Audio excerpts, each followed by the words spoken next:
Hello everyone, Xander Skullion here, and welcome back to another episode of Play and Tell, a series where I talk about games I've been playing, leave little short impressions, mini reviews, and most importantly, when you walk away, hopefully, you have something new to play. I know, it's been almost 6 months since the last episode, and since then, there's been so many games. I've been playing so many games, and what about you guys? I feel like 2023 has had something for everyone. It's been such a great year in gaming, so be sure to leave a comment. Tell me what you've been playing recently. So the first game I want to talk about is a little game called Gal Guardian Demon Purge.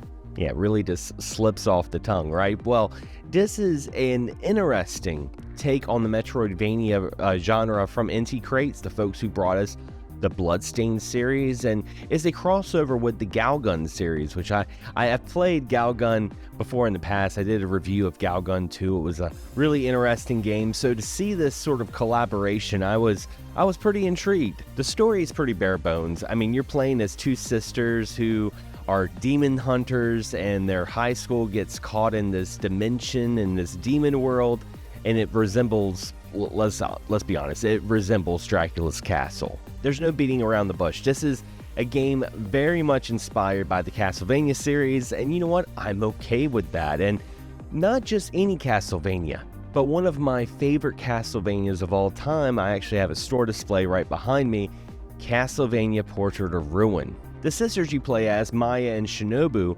have their own strengths and weaknesses. Maya is very close range. She can also, crouch and get in small little crevices, and Shinobu is a gun-wielding, just a force to be reckoned with. And just like Portrait of Ruin, you can switch between characters instantly, and I really enjoy that mechanic. That's what made me really enjoy Portrait of Ruin. That's what's really made me enjoy Gal Guardian Demon Purge. Sadly, the game hasn't gotten the best reviews, and I will admit it is a pretty average, mediocre kind of game, but for someone like myself, being blinded by nostalgia, I really did enjoy it. So if you find Gal Guardian Demon Purge on sale, rather it's on Steam, Nintendo Switch, the PlayStation consoles, Xbox, definitely check it out. Shinobu, my turn! This! No escape! Reloading! No escape!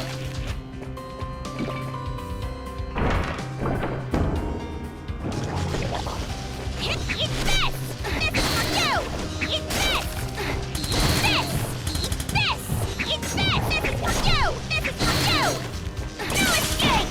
This is for you! Now, the next game I want to talk about is a game I had to buy physically because I do have a nostalgic attachment to, and that is Metroid Prime Remaster. I was kind of surprised that we were getting a remaster of Metroid Prime, despite all the rumors we had in the past, especially with Metroid Prime 4 right around the corner. But I had to buy a physical of this because this was the first game I bought with my own money, my own paycheck. I got a little part-time job working at Babbage's, now known as GameStop. And I remember that Friday cashing my check and buying my copy of Metroid Prime on the Nintendo GameCube. And my manager at the time wasn't a big Nintendo fan. He wasn't a big fan of the GameCube. He thought it was very childlike. And even then, he was just kind of like, man, let me know how this game is, because he was a big Metroid fan. And that was what was really nice about Metroid Prime. Metroid Prime, like Mario 64 or Zelda Ocarina of Time, was taking these IPs and pushing them into new boundaries. From a 3D world to, Metroid having a first-person shooter aesthetic. It all made sense. I remember, back then, first-person shooters weren't really that big, but it was starting to get some momentum with games like, like Halo. But the funny thing about this remaster is it looks beautiful. And I say it's funny because a lot of times we'll play a game and we're like, oh man, it hasn't really aged too well. Even with the remaster, you can kind of see the artifacts and you can see the things that remind you of a previous generation, where Metroid Prime, it honestly looks like a brand new Switch game. And I love the fact that this is going to be a chance for new Metroid fans to enjoy these games, because let's face it, the Nintendo Switch has had a lot of love for the Metroid series, from the classics to Metroid Dread, and now this remaster. Metroid fans are finally eating pretty good this generation. I cannot recommend this remaster enough. My only caveat is I forgot how much I rely on autosave. Save often, folks. I was playing the game, and I'm so used to autosave that I was just blowing through the maps. I was just exploring, and I ended up going too far, ended up dying, and I'm like, oh, it's okay. I'll just go to another checkpoint. But no, I was like way in the beginning of the game. So yes, save often. And if you want that true nostalgic feel, if you have the Wii U adapter for the GameCube controllers, or maybe even a third-party GameCube controller for the Switch, it does have a mode to change it to those old-style controls. The Pro Controller works great for the remaster, but I love the controls from the GameCube, and playing it with a old Platinum GameCube, if you know, you know, it was just freaking awesome. I love this game.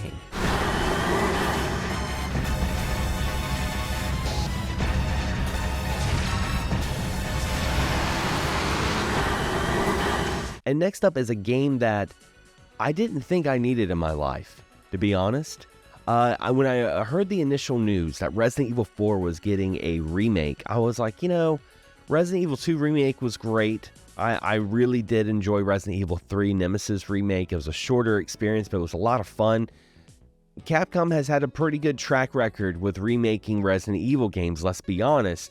I didn't think, though, that Resident Evil 4 needed it, because I thought it was a pretty much a perfect game, but this remake blew my expectations straight out of the water. It's like the previous remakes from Capcom with the Resident Evil series. It takes nuances from the past that old school fans will resonate with, but also add a new experience for fans like myself who's played the game so many times on so many various platforms. It gives you something new to look forward to. Now, I played Resident Evil 4 Remake on a basic PS4, and I'm amazed how great this game looks, how well it plays, how smooth it is, how, you know, the aiming system is just so much better than Resident Evil 4. I always enjoyed playing Mercenaries in Resident Evil 4 because I loved the aiming system. I loved the way the weapons worked, and they did that and more with this remake. I think the only complaint I have about Resident Evil 4 Remake is the same complaint I had about the original Resident Evil 4. I'm not a big fan of Ashley. I don't like the escort missions.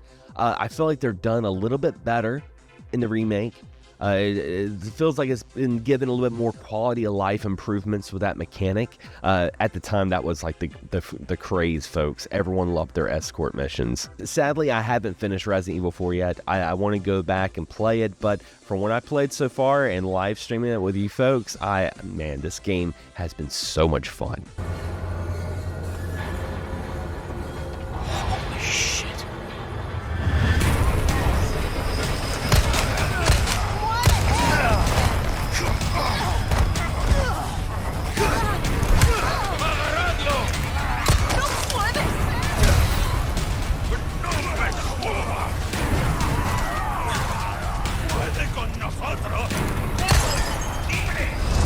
Kill me for the repairs later.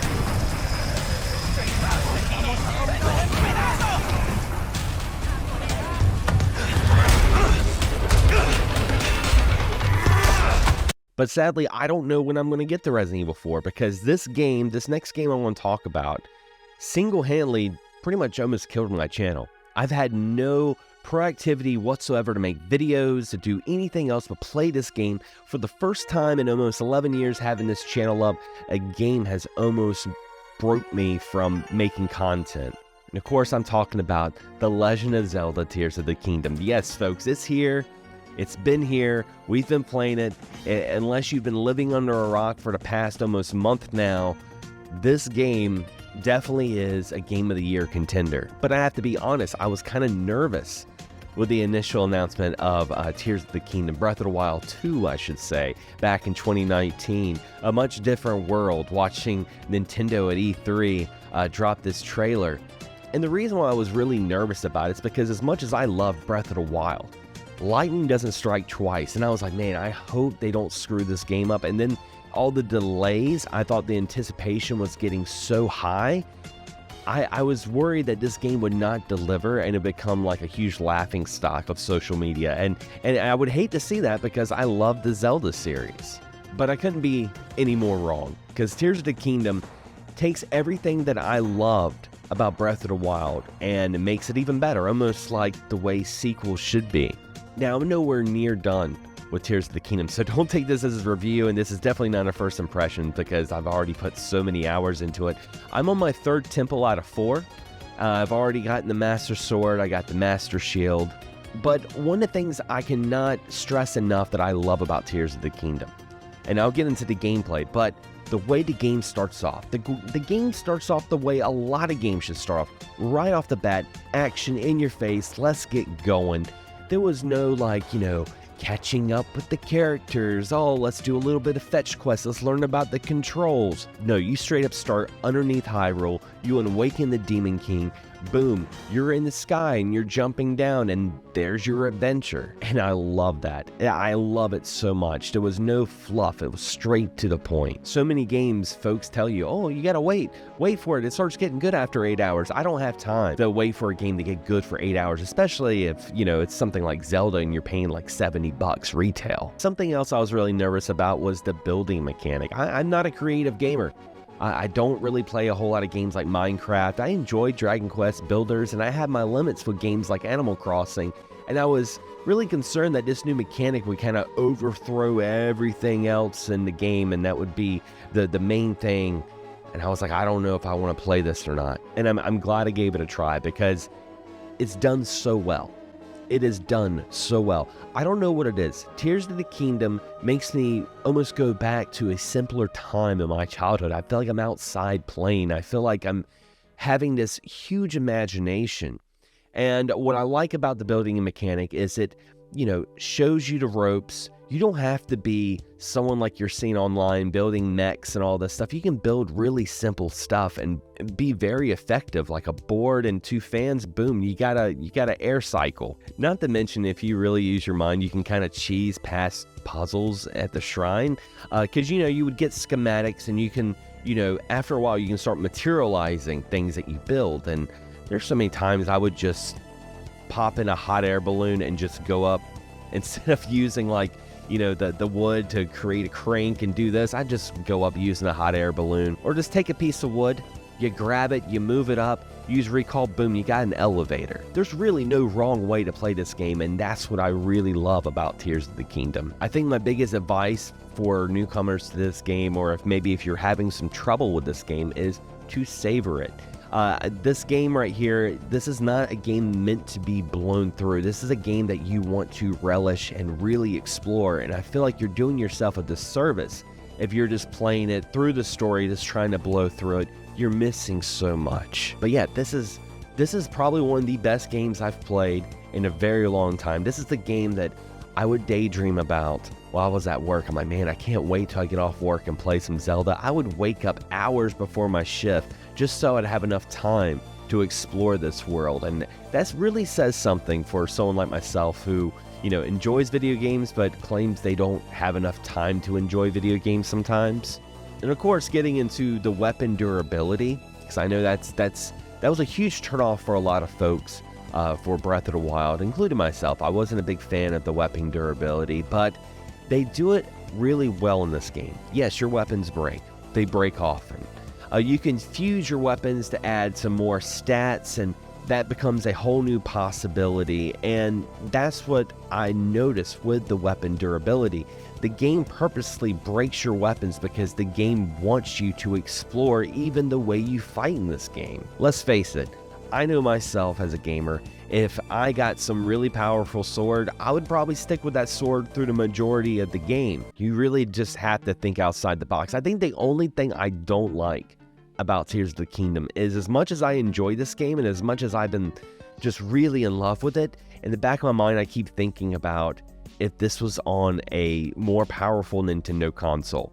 Because let's face it, it's amazing that this kind of game that has so many moving parts and so many mechanics is running on essentially a console off of a 5-year-old cell phone chip. It's pure Nintendo magic, but magic has its limits, just like your Master Sword, because you do notice some frame rate drops and some of the draw distance, the pop-ups. I had some issues with that where I would just be going up a mountain or a hill, minding my own business, and a bad guy would just pop out of nowhere and start attacking me. But honestly, as compelling as this game is, it's a very minor gripe for me. It doesn't break the game. It kind of breaks the immersion for a split second, but this game is freaking awesome.